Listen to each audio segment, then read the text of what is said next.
China presents a new challenge for the world. It is very powerful, second biggest economy, may become the first biggest economy, it may not.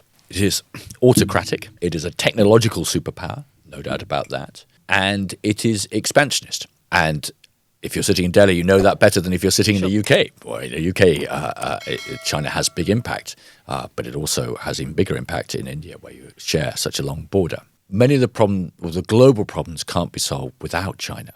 Climate change would be one. Pandemic preparedness would be another. So how do you work with a increasingly wealthy, powerful, technologically highly sophisticated autocracy? There's no model for how you do this. This isn't the Cold War, it's something different. And so countries, I think, try to deal with China both in some cases with cooperation, say on climate change, for example, and India does that as well with China. Sometimes confronting, where we have differences of values, and that's why the UK's policy on China has evolved, is because of Chinese behaviour in relation to Hong Kong, as well as in relation to Xinjiang, and occasionally challenging as well.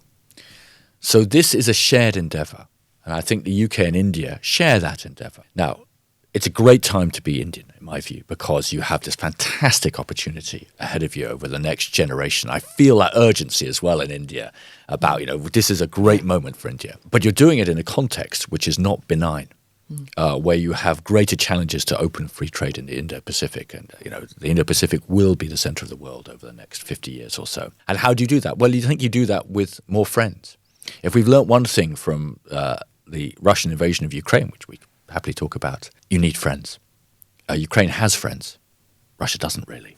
And those friends can help you. And India is a mighty country and it's going to get bigger, but I think it sees the opportunity of having better relationships with friends with different countries in its neighbourhood. That's why you have the Quad, but also with the UK and some other countries as well. How do you see the situation in Tibet and about China upholding human rights in that region? Human rights abuses exist in many parts of the world, and they need to be challenged. And there are different ways which you can try and do that. And I think for a while we thought in the West that as China grew, it would become more liberal, very crudely. I think that was a misjudgment.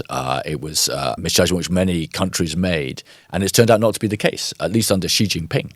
And I should emphasize there's also an element of Xi Jinping's China as well, which is a different kind of China, where you, instead of having a leadership which lasts for 10 years and then you change over, you now have somebody who looks like they're going to be in power for a lot longer. And that's a new world as well for us in relation to China. So, and we do call out those abuses. We did in Hong Kong. Obviously, that has a particular sensitivity for the UK because it used to be a British sovereign territory, and we have allowed a lot of people from Hong Kong to come into the UK, partly in response to that. So I think we do call out those abuses. The effect of doing so, you can argue, although we were able to do things in the case of Hong Kong to facilitate people coming to the UK, which I think will be of enormous benefit to the UK as well. But this is going to continue to be a problem. And something which I think we, the UK, we, India, we're going to have to find ways of identifying, pointing to it and trying to change it. But it's a hard thing to do. You use the word expansionist. We have seen the big fights between India and China of late in Galwan and now recently in Arunachal. How do you look at the approach taken by India when you say that you should have friends? Are you also suggesting some kind of a military alliance with the Western powers, with India, to counter China? I was careful not to use the word ally because I think, it's about friends and about making sure that you have friends who can support. And it's interesting to see, for example, how that friendship evolves. We've just had, I think for the first time in a very long time, a British naval ship in the Andaman Islands. Now, that's a very sensitive bit of territory for India, not surprisingly considering its geographical location.